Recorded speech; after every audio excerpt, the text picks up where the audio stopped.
Llegamos a todo el país también a través del canal 990 de Simple TV, al país y al planeta a través de mundour.com y de nuestras aplicaciones en video. Son las 7:13 minutos de la mañana. Mire usted, si revisa la página del Johns Hopkins, usted se va a encontrar que desde el 10 de marzo del año 2023, 10 de marzo, no siguen llevando los datos de coronavirus. Recuerda que cuando abríamos el programa hablábamos del total de casos, del total de defunciones, incluso después empezamos a hablar de la cantidad de vacunas que se habían aplicado. Bueno, eso no ocurre, ya no se registran datos desde el 10 de marzo de este año. Citas recientes, titulares recientes. Organización Mundial de la Salud declaró el fin de la emergencia sanitaria global por COVID-19. Ahora lo califican como un problema de salud establecido y persistente. Estados Unidos, por su parte, pone fin a la emergencia de salud pública por COVID-19. También es titular, gobierno venezolano anunció cierre de estadísticas de COVID-19. Hace 6 días fue titular que Venezuela eliminaba todas las restricciones por COVID-19, pero hace 2 que Nicolás Maduro aseguraba que Venezuela mantendría las pruebas PCR. Bueno, queremos hablar de este punto, de la foto de hoy sobre COVID-19 y por eso hemos invitado a 2 personas que han sido referencia desde marzo del año 2020 en momentos de pandemia. Patricia Valenzuela está con nosotros, infectóloga, internista, vicepresidenta de la Sociedad Venezolana de Infectología. Doctora Valenzuela, bienvenida. Gracias. Y al doctor Enrique Monbrun, profesor de cirugía de trauma y medicina de desastres de la Escuela Vargas de la Universidad Central de Venezuela, especialista en contingencia en el área de la salud. Doctor Monbrun, bienvenido. Muy buenos días, ¿cómo están todos? A ver, ¿cómo interpretan, espero que bien, cómo interpretan que se mantenga la prueba PCR? Yo interpreto que se va a realizar igualmente, obligatoriamente al llegar al aeropuerto. Es así, no sé si lo interpretan igual, ¿no? Eso de mantener la prueba PCR, ¿cómo lo reciben? Bueno, yo particularmente, la Organización Mundial de la Salud, con esta declaración del 5 de mayo, da finalizada la fase de emergencia de salud pública internacional. Exacto. Pero hace varios puntos importantes. Uno, no se ha acabado COVID-19, claro. Sigue circulando el virus en el mundo y en Venezuela. Hay que seguir haciendo diagnóstico, es decir, la persona que tenga síntomas tiene que hacerse una prueba diagnóstica y sabemos que el gol estándar debería ser la reacción en cadena de polimerasa con el exudado. Pero también dice que las restricciones de movilidad entre los países, fronteras, hace el llamado a los Estados miembros de la OMS a que las suspendan. Entonces, la recomendación, ciertamente la Organización Mundial de la Salud no puede hacer intrusismo dentro de las decisiones, pero recomienda que no se restrinja que la persona al llegar a algún país le pidan la PCR o se le pida que se vacune, o sea, que se eliminen las restricciones y que las personas puedan tener movilidad sin inconveniente. De hecho, la Unión Europea está recomendando seguir solicitando la prueba a quienes vengan de China, a quienes lleguen de China a la Unión Europea. Doctor Monbrun. Sí, tenemos que interpretar esto como un acto administrativo. Yo lo veo de esa forma, ¿no? Es simplemente un problema de regulaciones. O sea, tú tenías antes una declaración donde dijiste hay una emergencia internacional. Sí. Entonces, se tienen que cumplir 3 parámetros, ¿no? Que fueran inesperadas, que simplemente apareció un virus que nadie conocía. Segundo, que se propagara rápidamente al resto del mundo o a todo el mundo y que obligaba a una respuesta internacional. Entonces, eso es la emergencia o lo que hasta este momento conocíamos como emergencia. Ahora, cuando hubo la reunión del registro sanitario del comité de emergencia, el comité dice, bueno, ya nosotros hemos visto que bajaron las hospitalizaciones, ya vimos que bajaron los muertos, ya vimos que hay una inmunidad de rebaño que se creó o bien porque te dio COVID o te vacunaste. Entonces, nosotros estamos viendo un número de pacientes enfermos manejables. Manejables significa que ya con las capacidades que tenemos podemos enfrentar esto como un problema de salud pública, porque es que esto no va a cambiar.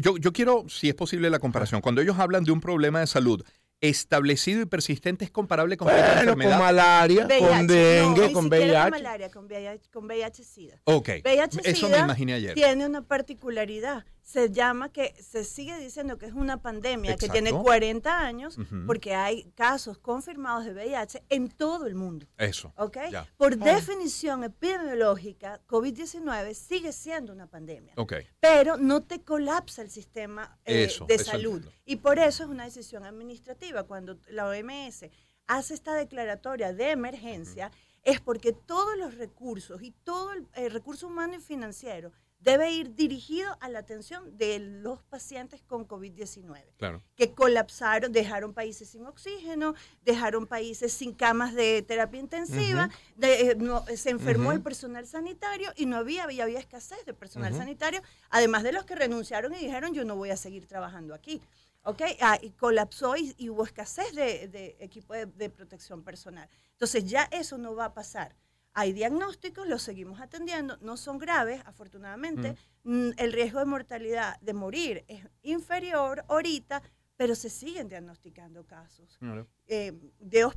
Casos leves, de hospitalizaciones Claro. y de muerte. Entonces, sigue circulando, pero como dice el doctor Monbrun, administrativamente ya el colapso sanitario no hay ese riesgo. Claro.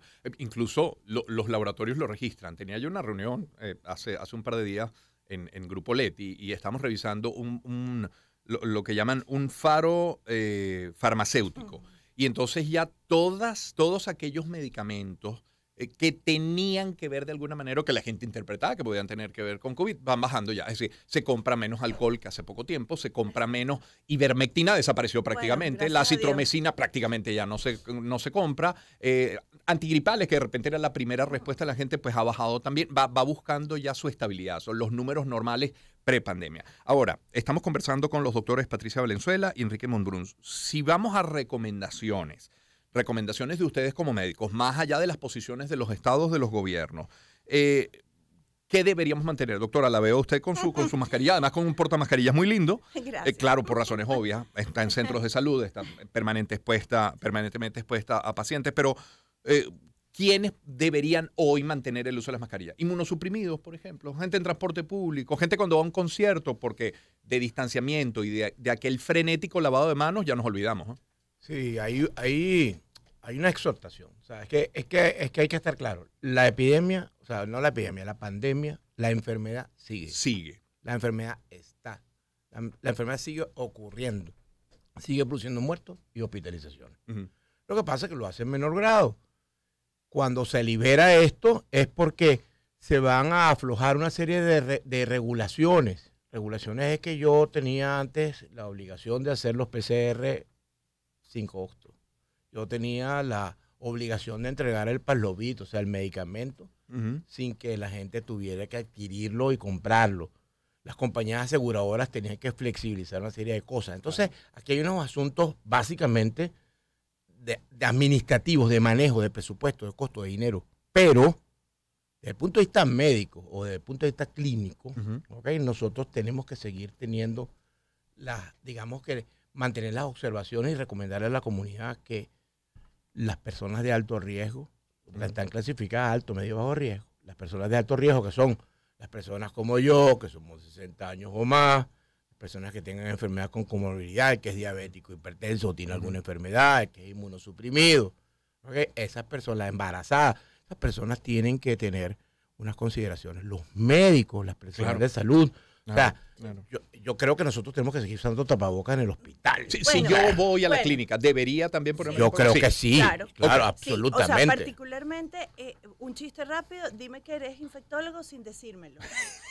Ya. ¿Me ves? Claro. ¿Ok? Perfecto. Entonces, ¿qué pasa? ¿Por qué debemos seguir usando la mascarilla del tapabocas? Primero, porque la Organización Mundial de la Salud no ha dicho que no la usemos. Exacto. ¿Ok?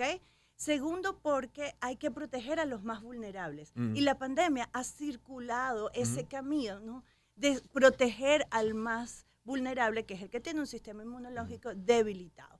Hay lugares emblemáticos en donde la mascarilla se debe usar. El transporte público en Venezuela y en cualquier parte del mundo, por ejemplo, el subterráneo, tienes que usarla, porque no puedes abrir la ventana.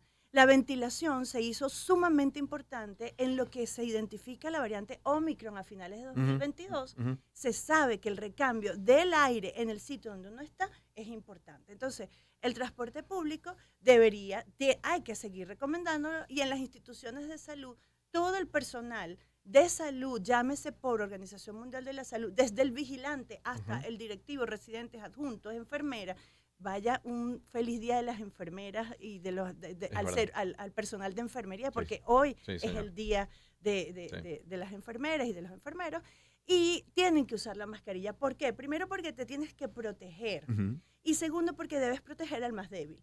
Porque ¿quién va a la clínica? ¿Quién va al hospital, al ambulatorio? El que tiene algún padecimiento. Diabetes mellitus, enfermedad pulmonar obstructiva crónica, vive con VIH, es mayor de 65 años, pero incluso si es menor de 65 años y tiene alguna afección crónica, debe usar su mascarilla. Hay que protegerlo. La abuelita, el tío que es hipertenso, que tiene 45 años, tienes que cuidarlo. Entonces, el personal de salud tiene que cuidarse. Tú entras a una clínica o a un ambulatorio o a un hospital, debes ir con tu mascarilla, porque además tú no sabes con qué te vas a encontrar.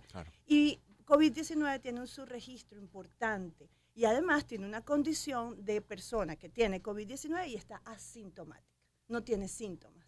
Entonces, imagínate que sea el caso de una persona que va a hacerse unos laboratorios y le van a sacar la sangre y está con ese gentío, y imagínate todas las transmisiones. No olvidemos que el R0 de cuando aparece Omicron es más de 10.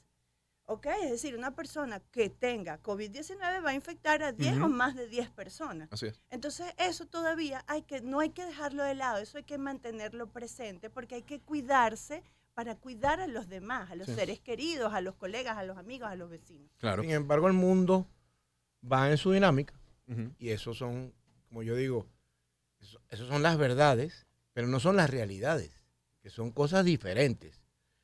Hace unos días hubo una recomendación, salió una guía en el CDC sobre cómo debe comportarse el personal de salud ante lo que se llama esta fase de transición. Exacto.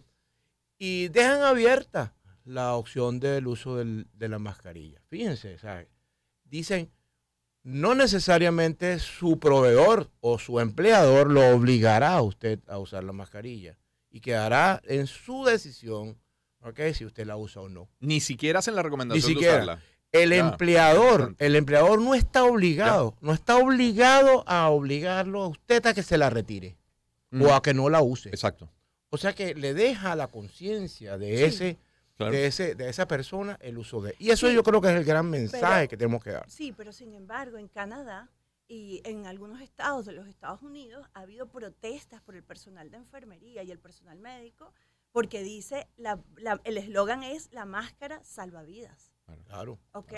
Porque es que el cirujano opera con máscara. Claro. ¿Por qué lo hace? Claro. Entonces, es un tema de sentido común. Es un ¿no? tema de sentido común. Es un tema de conciencia y sentido común. Y yo no sé el doctor, pero yo, Patricia Valenzuela, no voy a poder volver a atender un paciente sin mascarilla. Yo tampoco. ¿Entiendes? No puedo. Simplemente ya yo me cambié el switch y no sé, o sea, yo entro a mi consultorio con mascarilla, con tapaboca, y atiendo a mis pacientes con tapaboca. Bueno, es lo que la cultura oriental mantiene todavía, y siempre se acostumbraron todos los asiáticos a utilizar el tapaboca por el terror al zar. Y así debería ser. En la calle. En la calle, en el espacio. metro. Y así debería ser con el higiene de manos. Claro. El lavado de manos y la desinfección de manos. Antes de la pandemia siempre, o sea, cambió el rumbo de la medicina, el lavado de manos.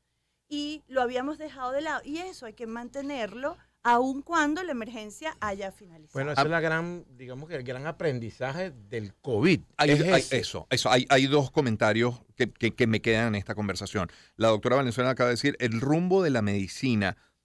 Como infectólogo, ¿qué les preocupa? La próxima pandemia, o sea, sí, ¿dónde claro. tienen la...? Sí, cierto. La próxima pandemia, porque el mundo siguió su camino, la globalización, la tecnología. Entonces el hombre cada vez quiere más y conquista más terreno, más espacio, y se mete en sitios donde no debería meterse. Los ecosistemas, el contacto con la naturaleza es más impositivo que de equilibrio con la naturaleza. Y entonces eso hace que el humano se exponga con otros mamíferos.